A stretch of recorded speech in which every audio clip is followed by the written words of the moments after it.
আসসালামু আলাইকুম বন্ধুসকল, কেনে আছে আপোনালোকে? আশা কৰোঁ চবেই ভালে আছে। তো বন্ধুসকল, আজি আমি আহিলোঁ তেজপুৰ অগ্নিগড় পাহাৰ চাবলৈ। তো বন্ধুসকল, ওপৰৰ পৰা ভিউ চাওক, কিমান ধুনীয়া লাগিছে। গাড়ী একদম সৰু দেখি পাইছে। তো বন্ধুসকল, আমাৰ লগত থাকিব, সম্পূৰ্ণ পাহাৰটো দেখাবলৈ যত্ন কৰিম। তো ফাইনেলি আহি কিনে আমি তেজপুৰ অগ্নিগড় পাহাৰ পালোহি। এয়া মাহিৰ ততালিকে গাড়ীৰ পৰা নামি আছে। মাহিৰ খুবেই এক্সাইটেড যেন লাগিছে, কিয়নো মাহিৰে প্ৰথমবাৰ চাব অগ্নিগড় পাহাৰ আৰু আলিচাও আহিছে লগত। আলিচাৰ মাক আহিছে। আজি মাহিৰ আৰু আলিচাৰ গ্ৰীষ্মকালীন স্কুল বন্ধৰ কাৰণে সময় পালো আৰু বলক আমি আজি অগ্নিগড় পাহাৰ চাওঁ। আৰু প্ৰথমতে আমি যাম টিকেট কাউণ্টাৰলৈ আৰু টিকেট সংগ্ৰহ কৰিম। এতিয়া আমি 3টা টিকেট লৈছোঁ, যিহেতু মাহিৰ সৰু আৰু মাহিৰৰ টিকেট লগা নাই। আৰু 3জনৰ টিকেট লৈছোঁ 90 টকা। এটা টিকেটৰ দাম মাত্ৰ 30 টকা। তো বন্ধুসকল, ভিতৰলৈ যোৱাৰ আগতে আপোনালোকক এবাৰ বাহিৰৰ দৃশ্যখিনি দেখাই লৈছোঁ। চাওক, আপোনালোকে দেখাবলৈ যত্ন কৰিছোঁ মই। এয়া হ'ল অগ্নিগড় সোমাবলৈ মূল পথ। এই পথেৰে আমি সোমাই যাব লাগিব ভিতৰলৈ। আহক আমি সোমাই যাম, লগত থাকিব আৰু সম্পূৰ্ণ ভিডিঅ'টো চাওক। খুবেই সুন্দৰ পৰিৱেশ, চাৰিওফালে প্ৰাকৃতিক সৌন্দৰ্যৰে ভৰপূৰ। এতিয়া সোমাই আছোঁ আমি ভিতৰলৈ মূল গেটেৰে। আৰু আপোনালোকে জ্ঞাত যে এইখন পাহাৰৰ আছে এখন পুৰণি ইতিহাস। এসময়ত ইয়াত এজন বান নামৰ প্ৰতাপী ৰজাই ৰাজত্ব কৰিছিল। তেওঁৰ এজনী সুন্দৰী জীয়ৰী আছিল, নাম আছিল উষা। উষা এগৰাকী বান্ধৱী আছিল চিত্ৰলেখা।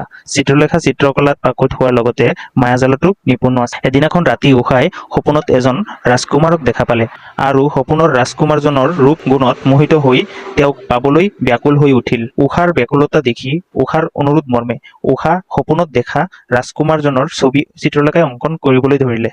ৰাজকুমাৰজনৰ ছবি অংকন হোৱাৰ পিছতে চিহ্নিত কৰিব পাৰিলে যে সপোনত দেখা ৰাজকুমাৰজন আন কোনো নহয়, দাদাহাৰ শ্ৰীকৃষ্ণৰ নাতি অনিৰুদ্ধহে। অনিৰুদ্ধক পাবলৈ উষাই ইমানেই ব্যাকুলতা বাঢ়িল যে চিত্ৰলেখাই উপায় নাপাই অনিৰুদ্ধক হৰলুকি মায়াৰে হৰণ কৰি লৈ আহিল আৰু দুয়োৰে বিবাহ প্ৰথাৰে বিবাহ সম্পন্ন কৰিলে। এই কথা বান ৰজাৰ মুকানত পৰাৰ লগে লগে বান ৰজাৰ নিৰ্দেশত অনিৰুদ্ধক বন্দী শাললৈ প্ৰেৰণ কৰা হ'ল আৰু উষাক যাতে পুনৰ লগ কৰিব নোৱাৰে তাৰ বাবে এই বিশাল ঘৰটো নিৰ্মাণ কৰি উষাক ৰখা হ'ল। ঘৰটোৰ চাৰিওফালে জুইৰ টুকুৰা সকলো সময়তে জ্বলি আছিল আৰু সেইবাবে এই ঘৰটোৰ নাম অগ্নিগড় বুলি অভিহিত কৰা হ'ল। আৰু ইফালে অনিৰুদ্ধক বন্দী কৰা খবৰ পোৱা মাত্ৰকে দাৰাখাৰ শ্ৰীকৃষ্ণই অনিৰুদ্ধক মোকলাই নিবলৈ বান ৰজাক কাষ চাপিলে। কিন্তু বান ৰজাই অনিৰুদ্ধক কোনোপধ্যে মোকলাই দিবলৈ মান্তি নোহোৱাত বান ৰজা আৰু শ্ৰীকৃষ্ণৰ মাজত এক ভয়ানক দয়াময়া ৰণৰ আৰম্ভ হ'ল, যিটো যুদ্ধক হৰিহৰৰ যুদ্ধ বুলিও কোৱা হয়। শেষত কোনেও পৰাজিত নোহোৱাত সৃষ্টিৰ ৰক্ষাত মহাদেৱ আৰু শ্ৰীকৃষ্ণৰ আলোচনা মৰ্মে যুদ্ধ সমাপ্ত কৰা হ'ল আৰু বান ৰজায়েও উষা আৰু অনিৰুদ্ধৰ সম্পৰ্ক স্বীকাৰ কৰি দুয়োকে বিবাহ সম্পন্ন কৰিছিল। ফ্ৰেণ্ডছ, এয়া আছিল ইতিহাস অলপ এই অগ্নিগড় পাহাৰৰ, আৰু বহুতো কথা ৰৈ যাব পাৰে। মই কোৱা কথাত ভুলভ্ৰান্তি হ'ব পাৰে, যদি হয় ক্ষমা কৰিব। আৰু এই পাহাৰটো সম্পূৰ্ণ আমি এতিয়া দেখাবলৈ আপোনালোকক যত্ন কৰিম।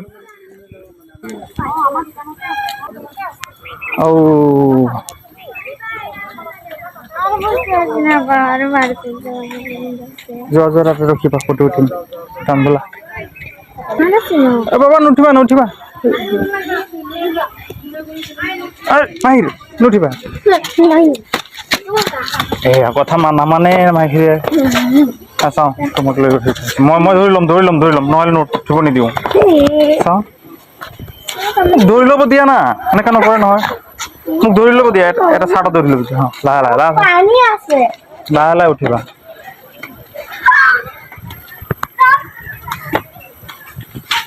উঠা।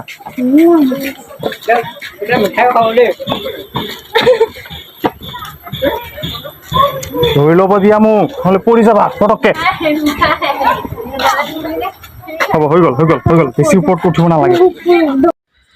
এতিয়া আমি তললৈ নামি আছোঁ লাহে লাহে, যিহেতু অলপ আগতে বৰষুণ দিছিলে আৰু সেইকাৰণে বাট পিছলি আছে। আৰু আমি পোৱালি লগত লৈ আহিছোঁ। বহুত ৰিক্সি হৈছে ৰাস্তা, ইয়াৰ পৰা পৰি গ'লে হাত ভৰি ভাঙিব পাৰে। সেইকাৰণে লাহে লাহে নামি আছোঁ। আমি লাহে লাহে নামি আছোঁ তললৈ। এতিয়া আমি গড়লৈ বুলি ওলাই অলপ তললৈ গৈ আছোঁ। এয়া চাওক কিমান ধুনীয়া লাগিছে, বেকলি চাটা আমি এনে বেং চাতা বুলিও কওঁ, আপোনালোকে জানো কি বুলি কয়। বেকলি চাতা, তলত বেকলি বহি আছে যেন অৰিজিনেল লাগিছে। মাহিৰে একদম পূৰা ফূৰ্তি হৈ আছে, চাব উঠিব ওপৰলৈ এনেকা বুলি কৈছে। মই মানা কৰিছোঁ, যিহেতু তলত একদম বোকা বোকা হৈ আছে, পিছলি পৰিব পাৰে আৰু ওপৰৰ পৰা পৰিলে বহুত বহুত তললৈ ইয়াৰ দেখিছে আপোনালোকে, বহুত ওখ পাহাৰ আৰু ভয় লাগে। সেইকাৰণে আমি মাহিৰক উঠিব দিয়া নাই আৰু লাহে লাহে নামি আছোঁ তলফালে। এয়া চাওক কিমান মনোমোহা দৃশ্য। আৰু এটা কথা ক'বই লাগিব, যিহেতু আপোনালোকে অসমীয়া আৰু অসমৰ হয়, আৰু যদি বহুত দূৰৰ পৰা চাই আছে বেলেগ কথা, কিন্তু যদি অসমৰ হয় আৰু যদি অগ্নিগড় পাহাৰ চোৱা নাই তেতিয়া কি চাইছে। জীৱনত অগ্নিগড় পাহাৰ চাবলৈ আহিব বুলি আশা ৰাখিলোঁ, আৰু কোনোবাই হয়তো পাৰ্চনেল কিবা কাৰণত আহিব পৰা নাই, নাহিলেও কোনো কথা নাই, কিন্তু আপোনালোকে আহিব, খুব ভাল লাগে। খুব সুন্দৰ দৃশ্য, ইয়াত চাবলৈ বহুত বস্তু আছে। আমি ইমানখিনি দেখুৱাব পৰা নাই আপোনাক, আৰু যিমান দূৰ পাৰিছোঁ দেখুৱাইছোঁ, আপোনালোকে চাওক। আৰু এতিয়া আমি ঘৰলৈ বুলি উভতি আছোঁ, লাহে লাহে তললৈ বুলি নামি আছোঁ। এতিয়া চাওক, মাহিৰ আৰু আলিচা খুবেই ফূৰ্তি হৈছে, খুবেই ভাল লাগিছে এখেতসকলৰ পাহাৰ চাই, ইয়াৰ প্ৰাকৃতিক দৃশ্য চাই। তো আমি এতিয়া যাম ঘৰলৈ, আৰু ভিডিঅ'খিনি ভাল লাগিলে নিশ্চয় সাহস দিবলৈ এটা লাইক মাৰিব, আৰু কমেণ্টত জনাবলৈ নাপাহৰিব, এটা শ্বেয়াৰো কৰি দিব। ধন্যবাদ সকলোকে। এইটো চোৱা, এইটো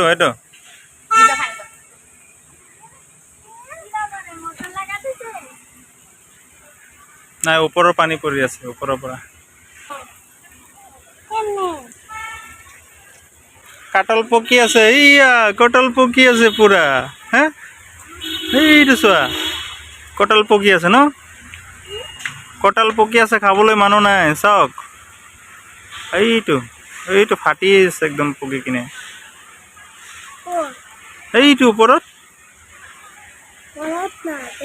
অঁ,